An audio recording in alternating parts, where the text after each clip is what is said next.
Holy day, my people. There is a bomb blast of church in Anambra State, the old Anambra State. The enemies have come to Biafra land. We won Nigeria. Today, the enemies have come to Biafra land. The FELANI killer headsmen, they now have a free way to enter Biafra land. At the time when there is no NNAMDI KANU, no Simon Ekpa, no security operatives to protect the land, the enemies have come. This was the intention of Nigerian government under the Buhari government and Malami. Today, the enemies have been into the land of Biafra. The FELANI militia, they are now in the land of Biafra, killing Christians, burning down churches. Watch this video by our sister, OjyOkpe. Listen.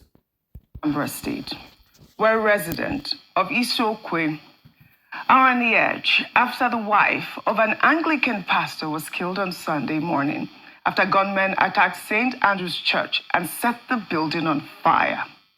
An eyewitness said the gunmen appeared to have been targeting the pastor, Venerable Oseni, who escaped. Well, here's a video of the aftermath.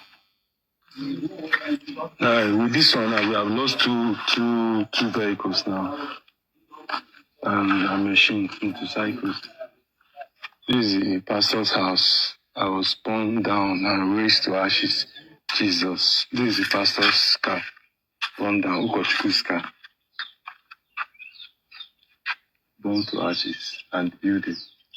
It's quite unfortunate that at this time in our community, when we are trying to see that we gain back our community, things like this are happening. It's quite unfortunate. Rufai, the police. Abati, are you seeing what is happening in Biafra land? Those who are blaming Simon Ekpa, blaming NNAMDI KANU. Reuben, Abati, are you seeing what is now happening in Biafra land?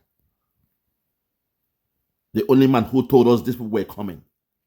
The only whistleblower who told us these enemies were coming to the land of Biafra. Today, you are all rejoicing and calling him a terrorist. He was locked, life in sentence, life imprisonment, and sent to Sokoto. But today, the enemies of Biafra are now in the land of Biafra.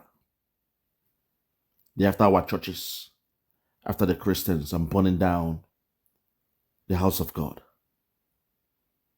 To those who were blaming Simon Ekpa for protecting us, for those who were blaming NNAMDI KANU for protecting us, a man who saw this, he told us they are coming, they are coming, they are coming. Today they have come. Oh my God, have mercy.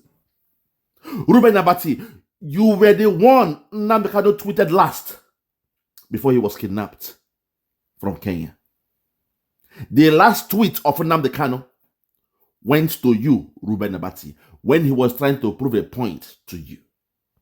You see me, I don't forget things. He knew your nature. Hence, he sent his last tweet to you, Reuben Abati. Today, everything he said has come to pass. The enemies have come amongst us. The terrorists, those coming to Islamize us because they know deep inside, we the Biafrans were largely Christians, traditional worshippers and Jews. We have no Islam in Biafra land. So their end goal was to come into Biafra land and do what they are doing. And you know how the media they roll. They will not report this in the Nigerian media. When it's happening to we the Biafrans, it will not be reported in the Nigerian media. Lord have mercy. My heart is bitter. My heart is heavy. Let's take it back a bit and listen. Listen. When we are trying to see that we gain back our community, things like this are happening. It's quite unfortunate.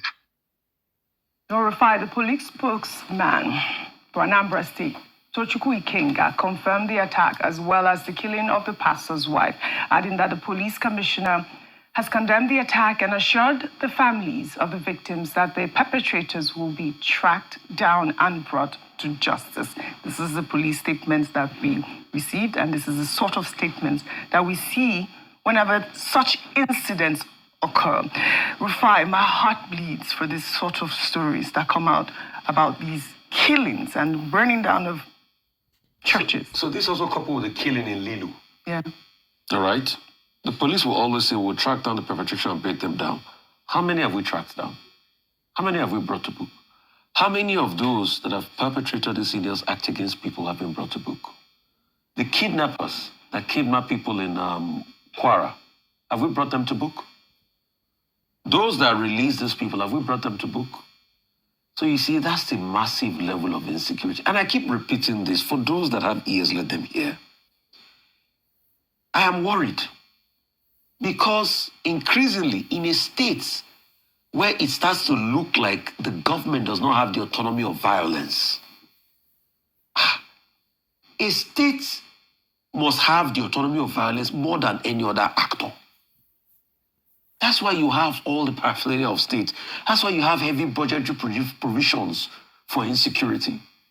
That's why you have military officers that will also call for better funding that should be able to go out there and bring the perpetrators to book. But in Nigeria, we hear of complicity. We hear of people not doing their work. We hear of one too many times, people are getting away with murder. The question I'd like to ask them is, how many of these people that perpetrate crimes like this have ever been brought to book? What is the list like? What is the number? So as long as we have these gaps, then President Tinubu, see, the title of the commander-in-chief, uneasy lies the head that wears the crown. You were so bold to call Jonathan all sorts of names. And we supported you because we said that's the role of the opposition.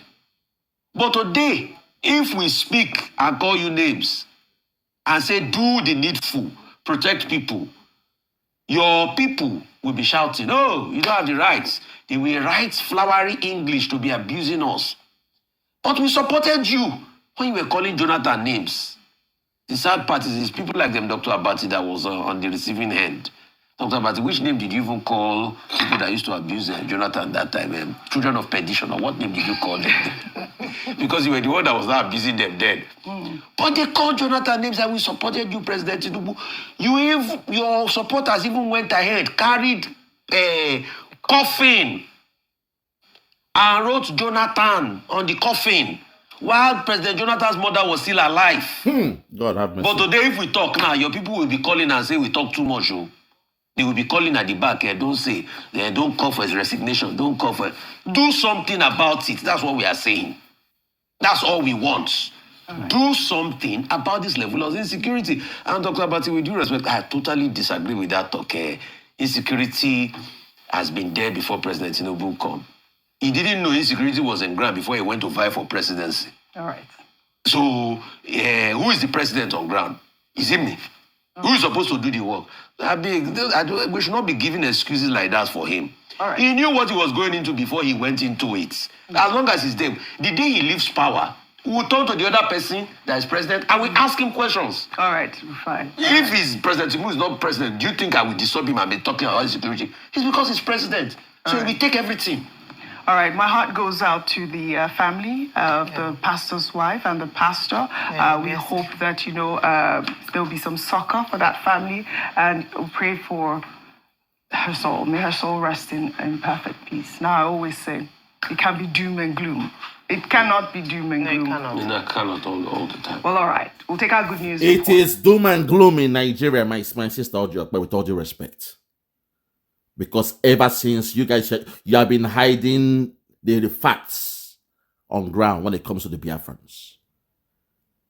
Every time they blame IPOB and ESN, a name we don't call ourselves. 2 in 1, IPOB and ESN. That's the name you tagged us.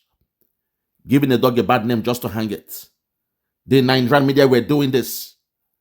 But today, NNAMDI KANU has been locked up by your government. Today, Simon Ekpa, through the collaboration of Nigeria and Finland, and some so-called Southeast politicians, he's been held in Finland in a 6 years sentence. Now, who do you blame for what is happening in Biafra land? Who will you call out? Who will you blame for the killings happening in the land of Biafra? We warned you all from the beginning. This childish thing has to stop. Everything happening in the Southeast, you put it on Simon Ekpa and NNAMDI KANU. They were not the problem, they were the problem solvers, but you guys chose to go with politics. You gave a dog a bad name just to hang it. Today, what you are seeing happening now is the evidence that NNAMDI KANU was never the problem. He's just the one who saw it coming and he told us what was to come. Today, everything he said has come to pass in Nigeria. Everything he said has come to pass.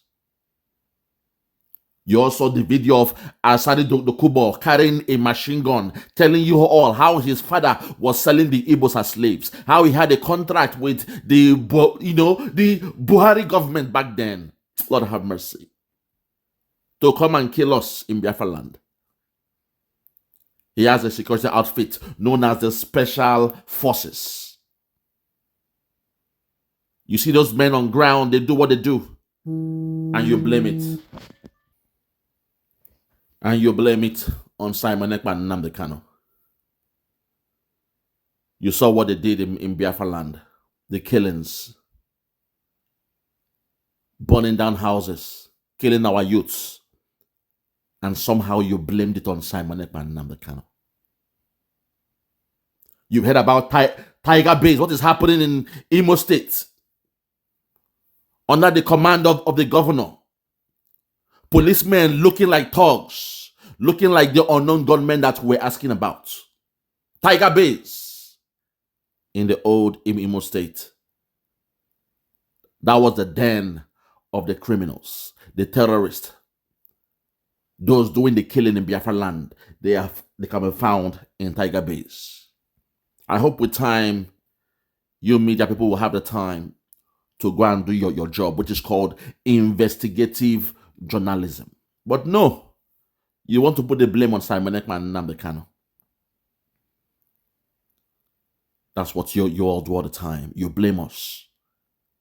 When you know deep inside, the Igbos, we love ourselves so much. The Biafrans don't shed blood. We do not shed blood of the innocent. We are freedom fighters to liberate the people. How can we kill a people that we are trying to liberate from Nigeria? But no. In order to give a dog a bad name, you blame Simon Ekpa and NNAMDI KANU. Today, while the terrorists are roaming around the whole of Nigeria, having a free day, having peace deals, NNAMDI KANU was sentenced to life imprisonment. With the judge boasting, he could have given him the death penalty.